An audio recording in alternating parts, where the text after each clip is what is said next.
Hello everyone, very very good morning. कैसे हो आप सब? हम सब तो बिल्कुल ठीक हैं और उम्मीद करती हूँ कि आप सब भी बिल्कुल अच्छे होंगे और बहुत खुश होंगे।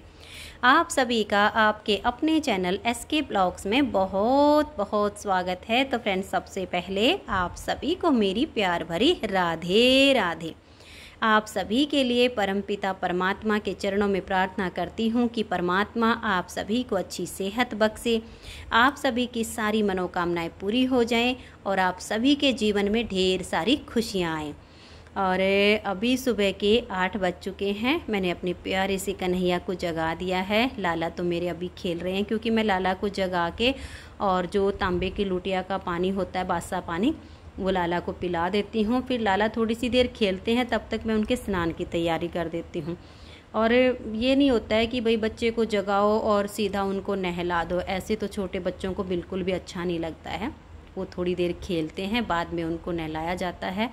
और मेरे प्यारे से गोविंद तो अंदर वाले रूम में शयन करते हैं, वहीं पर एसी चलता है। और वैसे भी जैसे गोविंद बाल गोपाल घर में होते हैं तो एक बच्चे के रूप में होते हैं। इनको ऐसे ही मंदिर में या बाहर अकेले नहीं सुलाना चाहिए। जहाँ पर हम सब शयन करते हैं वहीं पर हमारे लाला शयन करते हैं। और ये आरती हो चुकी है, तब मैं आप सबको लाला का दर्शन करा रही हूँ। और लाला की स्नान करते टाइम की वीडियो मैं नहीं बनाती हूँ, क्योंकि मुझे बिल्कुल अच्छा नहीं लगता है कि मेरे लाला को कोई नहाते हुए देखे। आजकल वैसे यूट्यूब पे काफ़ी ट्रेंड चला हुआ है कि लाला को ऐसे ही ना नैपी डाल रखी होती है, ना लंगोट लगा रखा होता है, और ऐसी बिठा के उसकी वीडियो बना लेते हैं, उसको स्नान कराते हैं। ये गलत बात होती है, ऐसे नहीं करना चाहिए। ये हमारे ठाकुर जी हैं और इनके लिए कुछ मर्यादाएं होती हैं, उनका पालन करना चाहिए। ठीक है, अपने लाला का दर्शन कराना चाहिए, लेकिन उनको तैयार करके वस्त्र वगैरह धारण करा के, नहाते हुए नहीं। और ये अभी जो है 10 बजे का टाइम है, क्योंकि जैसे आरती वगैरह से सब मैं फ्री हो गई थी, तो सबसे पहले मैंने रोटी बनाई, सासू माँ को खिलाई, क्योंकि सासू माँ को थोड़ी जल्दी भूख लगती है और बाकी फिर इतनी जल्दी खाते नहीं हैं। तो फिर मैंने सोचा कि चलो मैं बीच में अपने काम निपटा लेती हूँ, बाकी सबके लिए बाद में खाना बनाऊंगी। और बच्चों के लिए तो आज आलू के पराठे बनेंगे, क्योंकि आज गोविंद की इच्छा थी कि आलू के पराठे खाने हैं। क्योंकि जब ठाकुर जी के साथ एक बच्चे का भाव जुड़ता है ना, तो ऑटोमेटिक मन में भाव आ जाता है कि आज लाला को क्या खाना है। तो आज लाला की इच्छा थी कि मुझे तो आलू के पराठे खाने हैं। तो फिर मैंने पराठे की तैयारी की हुई है। और सासू माँ को जो है मैंने खाना बना के खिला दिया, क्योंकि उनको तो भाई 9 सवा 9 बजे रोटी चाहिए होती हैं। फिर बाकी बच्चे इतनी जल्दी खाते नहीं हैं, बना के क्या रखूं। और पराठे तो बिल्कुल भी बना के रखे हुए अच्छी ना लगे। रोटी तो चलो कभी इमरजेंसी में खा भी ले इंसान, वो भी इमरजेंसी में ही होता है भाई, कोई मजबूरी हो गई। और नहीं तो घर में ही रहते हैं तो अपना गरम गरम बनाओ और खा लो। फिर अनुज का ये होता है कि अंदर झाड़ू तो वो लगा देगा, लेकिन बाहर दोनों साइड की जो बालकनी है, सीढ़ियों में भी कभी कभी लगा देता, हमेशा नहीं लगाता, कभी कभी। बट बालकनी में वो कभी नहीं लगाएगा। उसे कहेगा कि नहीं, उधर मेरे से नहीं लगेगा, हवा चलती रहती है और कूड़ा कचरे का मुझे नहीं समझ आता कि किस साइड में उसको साफ़ करके लेके जाऊँ। तो ये बालकनी वगैरह जब साफ़ करनी होती है तो इनको मैं ही करती हूँ, दोनों साइड की, धोना हो चाहे झाड़ू लगाना हो। और फिर दोनों साइड की बालकनी साफ़ करके मुँह हाथ धो के मैं फिर आ गई रसोई में। तो मैंने यहाँ पे दही जो जमा रखी थी, मलाई, उसको बिलो दिया है। मक्खन हो गया तैयार। तो सबसे पहले तो मैं अभी मक्खन निकाल के और लाला को माखन मिश्री का भोग लगाऊंगी। मेरे लाला को माखन मिश्री पाना है, बाद में आलू के पराठे बनाऊंगी। और यहाँ पे अनुज आया है, दादी की जो दवाई है ना, उसमें इसको छेद करना है। तो जैसे सुई उसमें लगा रही थी तो वो सुई इसमें जा नहीं, तो मैंने कहा बेटा हल्की सी गैस पे गर्म कर लो और फिर उसमें आराम से छेद हो जाएगा, ज़्यादा मेहनत नहीं लगेगी। तो इसने हल्का सा सुई को गर्म किया और उसमें हल्का सा छेद करके और दादी को दे दिया है। और मैं यहाँ पे मक्खन निकाल रही हूँ, और मक्खन निकाल के और फिर मैं लाला को माखन मिश्री का भोग लगा दूंगी। विशा अनुज अभी अंदर झाड़ू लगा ही रहा था, तो बीच में इनकी दादी ने बोला कि मेरी जो ये सीसी है छोटी सी, इसमें छेद बना दे, इसमें छेद नहीं है। तो ये फिर बीच में ही काम छोड़ के आ गया था। तो ये रसोई में आना चाहता था कि मम्मी मैं रसोई में झाड़ू लगा दूँ। मैंने कहा नहीं बेटा, पहले मुझे जो है मक्खन निकालने दो और मैं लाला को माखन मिश्री का भोग लगाऊंगी, तब तक तुम अपना झाड़ू लगा लेना, तो तेरा काम भी हो जाएगा और मेरा भी हो जाएगा। क्योंकि नहीं तो अब मैं खड़ी रहूँगी, फिर मक्खन निकालूंगी और फिर खाना बनाने में काफ़ी लेट हो जाऊँगी। और हमारे लाला की तीव्र इच्छा हो रही है माखन मिश्री खाने की। तो मैं अभी मक्खन निकाल के और लाला को माखन मिश्री का भोग पवा दूँगी। और फिर ये आलू वगैरह देखिए, मैंने यहाँ एक जो रखा हुआ बर्तन, इसमें आलू छील के रखे हैं, धनिया हरी मिर्च वगैरह सब काट के इसमें डाल दी हैं, नमक मसाला जितना जितना डालना है, बस इसको मैश करना है। क्योंकि आटा तो पहले से ही लगा के रखा हुआ है, जब सासू माँ के लिए रोटियां बनाई थी तो उसी टाइम आटा लग गया था। तो इसको मैं फिर मैश करके और फिर पराठे बना लूँगी तो हो जाएगा काम। तो मैं तो चली गई थी भोग लगाने के लिए, फिर अनुज आ गया रसोई में। और बच्चों का भैया ऐसा ही होता है, मैंने इसको पहले बोला था जब मैं बालकनी में गई थी ना कि बेटा पहले तुम रसोई साफ़ कर देना और दूसरी जगह बाद में जाना। लेकिन फिर ये अपने वाले रूम से सफाई करने लग गया, रसोई का काम बच गया। तो फिर मुझे भाई थोड़ा जल्दी थी कि मैं मक्खन तैयार करूं और लाला को भोग लगाऊं।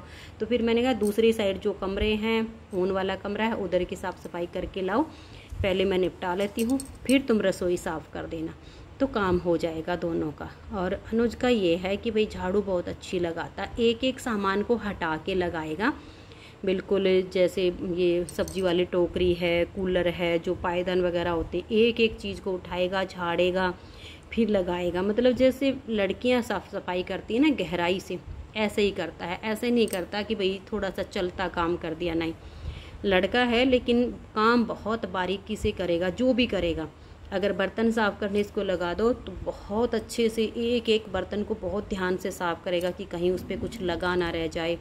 साबुन बिल्कुल अच्छे से बहुत बढ़िया उसकी साफ़ सफाई करेगा। इसकी ये मतलब बहुत अच्छी आदत लगती मुझे कि काम करेगा थोड़ा, लेकिन धीरे धीरे करके उसको बहुत अच्छा साफ़ सफाई से निपटाएगा। और पीछे बार बार देखेगा कि झाड़ू लगाते टाइम कहीं छोटा मोटा कचरा पीछे की तरफ उड़ के चला ना जाए, क्योंकि छोटे छोटे से पता नहीं क्या होते हैं, जब झाड़ू लगाओ ना तो वो पीछे की तरफ उड़ जाते हैं, फिर लाएगा उसको साफ़ करके। और अनुज ने फिर रसोई की साफ़ सफाई कर दी, तो फिर मैं आलू मैश करके और लग गई पराठे बनाने में। तो वही अभी पराठे बना के, एक तो विशाल को बड़ी जल्दी रहती है कि मम्मी खाना बन गया, मम्मी खाना बन गया, तो भाई पहले उसको मैंने कहा ठीक है भाई तू ले जा। वैसे मेरी इच्छा तो ये होती है कि मैं सबसे पहले खाना बना के और अपने लाला को भोग लगाऊं, लेकिन घर गृहस्थी में क्या होता है ना कि हमें सब कुछ देखना पड़ता है कि परिवार में एक शांति का माहौल भी बना रहना चाहिए, और हमारी जो भक्ति भावना होती है ना उसमें भी कोई रुकावट ना आए। और गुरुजन भी यही कहते हैं कि गृहस्थ में हो तो गृहस्थ को अपने परिवार में शांति बनाए रखना सबसे पहला काम होता है। तो भाई सबसे पहले तो जैसे सासू माँ को रोटी बना के देनी होती हैं, और फिर जैसे ये विशाल होता है, इसको बड़ी भूख लगती है। अभी विशाल के पापा जी तो बाहर गए हुए हैं, वो अभी आए ही नहीं हैं, तो विशाल को दे के और फिर लाला के लिए पराठे बना के और आराम से बैठ के भोग लगाऊंगी। और भाई ये भी नहीं होता है कि भाई जग गई और थाली रख के आ गई, नहीं, मैं बैठ के आराम से अपने लाला को अपने हाथों से पवाती हूँ, जैसे अपने बच्चे को एक माँ खिलाती पिलाती है ना, ऐसा मेरा भाव होता है अपने कान्हा जी के साथ, मैं उसको ऐसे ही खिलाती हूँ। और हर किसी को ऐसे ही करना चाहिए। अगर छोटे से बाल गोपाल की सेवा ली है, ठाकुर जी कृपा करके घर में विराजमान हुए हैं, क्योंकि ठाकुर जी की कृपा के बिना वो कभी भी घर में विराजमान होते ही नहीं हैं। अगर किसी को ये लगे कि हाँ भाई मैं कर रही हूँ, मैं कभी कुछ नहीं होता, प्रभु की कृपा से ही प्रभु की सेवा हो पाती है, तो फिर भाव से ही करनी चाहिए। तो आप सब भी आ जाइए। आज सुबह के खाने में देखिए आलू के पराठे बनाए हैं, काफ़ी दिन में बना रही हूँ क्योंकि गर्मी में ना जल्दी जल्दी बनाने का मन नहीं करता है। बस आज तो लाला की इच्छा थी कि मेरे को तो आलू के पराठे खाने हैं, तो मैंने आज आलू के पराठे की तैयारी कर दी। सर्दियों में तो जल्दी जल्दी बन जाते हैं क्योंकि गर्मी में कम इच्छा होती है इस तरह की चीज़ें खाने की। तो आप सब भी आइए और गर्मा गर्म आलू के पराठे दही के साथ खा लीजिए। और वही देखो बहुत से हैं जो चाय के साथ खा लेते हैं पराठे, बट मेरे घर में चाय के साथ कभी भी कोई भी पराठे नहीं खाता है, दही से ही पराठे खाते हैं, आलू के हों चाहे सिंपल हों। सिंपल पराठे भी सब्जी होगी तो सब्जी या अचार, फिर साथ में दही होनी चाहिए, बट चाय नहीं होती कभी भी। तो आप सब आइए और सुबह का भोजन हमारे साथ कर लीजिए। और आज की वीडियो में बातें हो गई हैं बहुत सारी, आज की इस वीडियो का मैं यहीं पर एंड करती हूँ। अगर आप सभी को वीडियो थोड़ी सी भी अच्छी लगी हो तो वीडियो को लाइक शेयर ज़रूर कर दीजिए। आज की इस वीडियो में इतना ही, मिलते हैं नेक्स्ट वीडियो में। तब तक के लिए आप सभी को मेरा प्यार भरा नमस्कार, प्यार भरी राधे राधे। आप सब खुश रहिए और अपना अपना ध्यान रखिए। तो अगली वीडियो में मिलते हैं, तब तक के लिए बाय बाय।